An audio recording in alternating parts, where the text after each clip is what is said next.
Part 5 की starting होती है और ताऊ यूयू को एक आधा एप्पल लाकर देती है जो कि जियान ने भेजा था। तो यूयू बोलती है, बेली अगर मैं तुम्हारी मदद करूंगी तो जियान मेरे डैड को ऊपर उठवा देगा और अगर मैं तुम्हारी मदद नहीं करूंगी तो तुम मुझे मार डालोगे। मुझे समझ नहीं आ रहा अब मैं क्या करूं। और तभी यूयू के दिमाग में कुछ चलता है जो कि वो ताऊ को बताने लगती है। और इधर बेली त्याने से पूछता है, अभी तक यूयू वापस क्यों नहीं आई है। तो त्याने बोलता है, वो तो कुछ टाइम पहले ही आई थी और वापस चली भी गई थी और शायद अभी वो वेन के साथ होगी। और यह सुन बेली को गुस्सा आने लगता है। तो त्याने यूयू को वापस लेकर आने के लिए आने लगता है, मगर बेली उसे ये बोल रोक देता है कि यूयू की अपनी लाइफ है, उसकी अपनी मर्जी है, वो जिसके साथ भी रहे। और तभी वहाँ ताओ आ बेली को बोलती है, इस यूयू ने आपको लेक के पास बुलाया है। और ये सुनते ही बेली लेक के पास आ जाता है और यूयू बोलती है, मैं गलत थी, मुझे स्प्रिट टेबल्स को नहीं चुनना चाहिए था आपके परमिशन के बिना और मैंने कुछ प्रिपेयर किया है आपके लिए। और हम देखते हैं यूयू ने बेली के लिए रिवर लैंटर्न्स बनाए थे और वो बहुत प्यारे लग रहे थे। और वो बेली को बताती है उसकी मॉम बहुत यंग एज में चल बसी थी और उस टाइम वो भी बहुत छोटी थी। और मैं सोचती थी मैं एक ऐसी बच्ची हूँ जिसका कोई घर परिवार नहीं है। और उस वक्त मैंने एक ओल्ड आदमी से सुना था, अगर मैं रिवर लैंटर्न बनाती रहूँगी तो मेरी माँ की आत्मा को शांति मिलेगी। और मैं उम्मीद करती हूँ कि अब से इस लैंटर्न की वजह से आपके लाइफ में खुशियाँ और शांति आए। और ये सब सुन बेली उसका शुक्रिया अदा करती है। तो यूयू बोलती है, इसका मतलब अब हम लोग के बीच सब कुछ ठीक हो गया है। तो इससे बेली अग्री करता है और यूयू बोलती है, मैं तो आपके बारे में अच्छे से जानती हूँ इसलिए तो मैं आपको गुस्सा नहीं दिलाती और मैं ये जानना चाहती हूँ कि आपका फेवरेट फूड क्या है, आपको क्या पसंद है और क्या नहीं, और धूल मिट्टी से आप एलर्जिक क्यों हो, और आप इतने स्मार्ट कैसे लगते हो, रात में सोने कितने बजे जाते हो, और क्या आप मिस बेहान को पसंद करते हो। तो बेली बोलता है, मिस बेहान के फादर ने हमारे फैमिली की एक टाइम में मदद की थी और इसलिए ही मैं उसकी केयर करता हूँ उसके फादर के फेवर को लौटाने के लिए। और यूयू बोलती है, क्या सच में आप बस उसे फेवर लौटाने के लिए उसकी देखभाल करते हो। तो बेली बोलता है, अब मेरी बारी है तुमसे कुछ पूछने की, आजकल तुम किसके साथ रह रही हो। तो यूयू बोलती है, वो तो आजकल मैं वेन के साथ रह रही हूँ, बट आप ओवर थिंकिंग मत करो क्योंकि उस बेचारे को कुकिंग बहुत पसंद है और मैं बस उसकी मदद करती हूँ। तो बेली बोलता है, मेरा घर तुम्हारा घर है इसलिए जब फ्री रहती हो तो दूसरे के घर मत भाग जाया करो और अब से तुम एक दिन में एक ही क्वेश्चन पूछ सकती हो। और अब हम यूयू को उसके बेड में देखते हैं जहां वो बेली की बात सोचकर खुश हो रही थी जो उसने घर वाली बात कही थी। और इधर बेली भी यूयू की बातों के बारे में सोच रहा था और अब तो बेली ये तक सोचने लगता है कि वो और यूयू एक नूडल शेयर करते हुए किस करने वाले हैं। लेकिन वो फिर उठकर बोलता है, मैं पागल हो गया हूँ क्या जो ये सब इमेजिन कर रहा हूँ। और फिर बेली रात में ही उठकर अपने रूम के बाहर जाकर तलवारबाजी की प्रैक्टिस करने लगता है अपने आप को यूयू के ख्यालों से डिस्ट्रैक्ट करने के लिए। लेकिन हमारी यूयू तो वही उसके पास पहुंच जाती है और उससे पूछती है, आप अभी तक सोए क्यों नहीं हो, वैसे मैंने नूडल्स बनाए हैं, क्या आप मेरे साथ ये नूडल्स खाने चलोगे। बट बेली की तो बोलती बंद हो जाती है और वो खाने से मना कर देता है। तो यूयू उससे पूछती है, आप ब्लश क्यों कर रहे हो, मगर वो बिना कुछ बोले वहाँ से चला जाता है। और अब नेक्स्ट मॉर्निंग भी त्याने बेली को नूडल्स ला कर देता है जो देख अगेन बेली की तो पसीने छूट रहे थे और वो बोलता है, मुझे नहीं खाना नूडल्स और अब से मेरे मैंशन में नूडल्स नहीं बनाए जाएंगे। और ये चीज़ त्याने को बड़ी अजीब लगती है। और इधर हमारी यूयू नूडल्स खा रही थी जहाँ ताव आकर उसे वो नूडल्स छीन लेती है और उससे बताती है, अभी से लॉर्ड बेली ने नूडल्स खाने से मना कर दिया है और अब से इस मैंशन में नूडल्स कभी नहीं बनेगा और जो इस रूल को फॉलो नहीं करेगा उसे यहाँ से निकाल दिया जाएगा।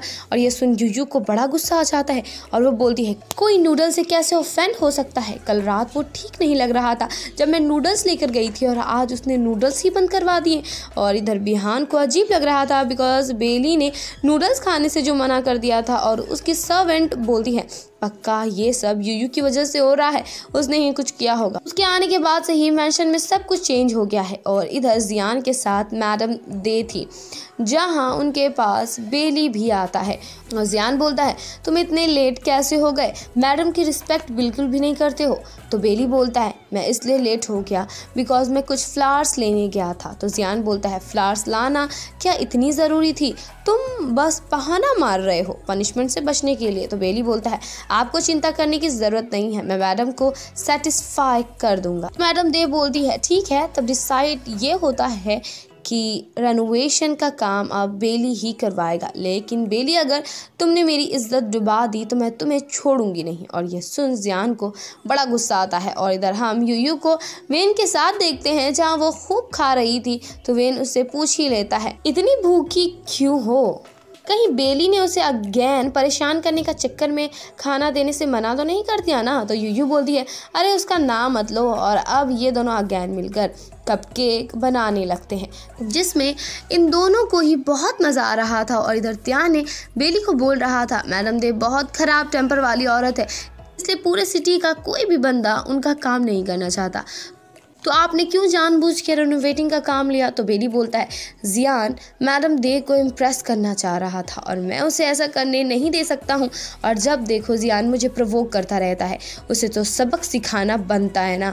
और इधर हम मैडम दे को बहुत सारा खाना खाते हुए देखते हैं, जहाँ वो खाते खाते रोने लगती है बिकॉज उन्हें अपनी किसी ख़राबी की याद आ गई थी। और इधर यूयू ताओ को कपकेक ला कर देती है जो कि उसने वेन के साथ मिलकर बनाए थे, लेकिन ताओ उसे एप्पल दिखाती है जो कि अब 2 ही पीस में बचे थे और ये जियान ने भेजा था, जो देख यूयू भी टेंशन में आ जाती है। और हम देखते हैं इधर जियान अपनी पिक्चर्स बनवा रहा था, जहां उसके पास यूयू आती है और बोलती है आप गुस्सा क्यों करते हो मेरे लॉर्ड, मैं अब आपको बेली की लेटेस्ट सिचुएशन के बारे में बताऊंगी।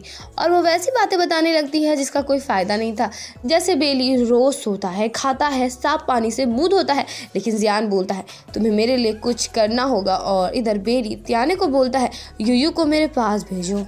तो त्याने बोलती है वो अभी तक वापस नहीं आई, मगर आपको चिंता करने की ज़रूरत नहीं है बिकॉज वो वेन के साथ नहीं है। और इधर जियान ने यूयू को ट्विंस फ्लावर तोड़ के लाने को बोला था बिकॉज यही फ्लावर्स बेली भी लाने वाला था मैडम दे के लिए। और इस बार तो जियान ने साफ बोल दिया था अगर वे फ्लावर्स लेकर नहीं आएगी तो उसके बाप का सर वो उड़ा डालेगा। और इधर हम बेली को देखते हैं जो कि यूयू के आने का इंतज़ार कर रहा था और यूयू उसके सामने से पार तो होती है बट उसे नोटिस तक नहीं करती जस्ट बिकॉज वो खुद बहुत परेशान थी। और अब यूयू रूम आकर सोच रही थी लॉर्ड बेली आपको क्या कोई और नहीं मिला था पंगा लेने के लिए जो जियान से ही पंगा ले लिया। पहले तो मुझे सिंपल चीज़ें ही बस करनी पड़ रही थी बट अभी मुझे वो ट्विन फ्लावर्स तोड़ने होंगे और अगर मैंने वो फूल तोड़ दिया तो बेली की सारी मेहनत ख़राब हो जाएगी और उसके बाद कास्टलेन बेली को इसके लिए ब्लेम करेंगे। लेकिन अब सिर्फ मेरे पास एप्पल का एक छोटा सा ही पीस बचा है और अगर मैंने जियान की बात इस बार नहीं मानी तो मेरे अब्बू मारे जाएंगे। अब मैं करूँ तो फिर क्या करूँ, सब कुछ इतना हार्ड क्यों हो गया है।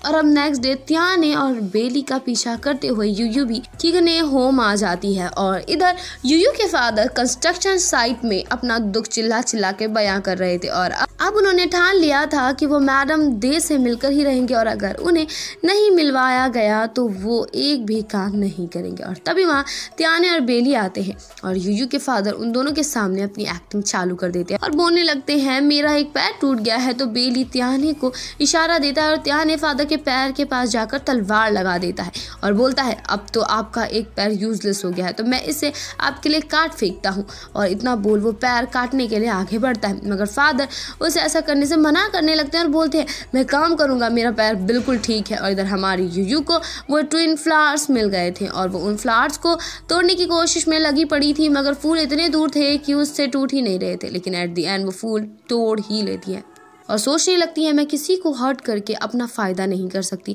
मैं दूसरा तरीका ढूंढ लूँगी अपने फादर को बचाने का, पर कोई दूसरा रास्ता तो मेरे पास है ही नहीं, इसलिए मुझे फूल तोड़ना ही होगा। और वो इसी सोच में पागल हो रही थी, फूल तोड़ूँ या ना तोड़ूँ, एक साइड बेली है तो दूसरे साइड में मेरे अब्बू। और तभी वहाँ त्याने और बेली आ जाते हैं और त्याने उसके ऊपर चिल्लाता है और उसकी आवाज़ सुन भूल से यूयू से फूल टूट ही जाते हैं। और अब वो एक्सक्यूज़ के नाम पर बोलती है अगर मैं बोलूँ कि मैं ये फ्लावर्स के सूप बनाने वाली थी आपके लिए तो क्या आप मेरा भरोसा करोगे। तो त्याने बोलती है मैडम दे को दोनों फ्लावर्स 2 घंटे में चाहिए, लेकिन अब तो लोटस फ्लावर गायब हो गया है तो हम लोग क्या करेंगे, अब सब कुछ खत्म हो गया है। तो यूयू बोलती है मुझे माफ़ कर दो, मेरा कोई दूसरा इंटेंशन नहीं था। और इसी के साथ इस पार्ट की एंडिंग हो जाती है। There was a time when you had me fall into the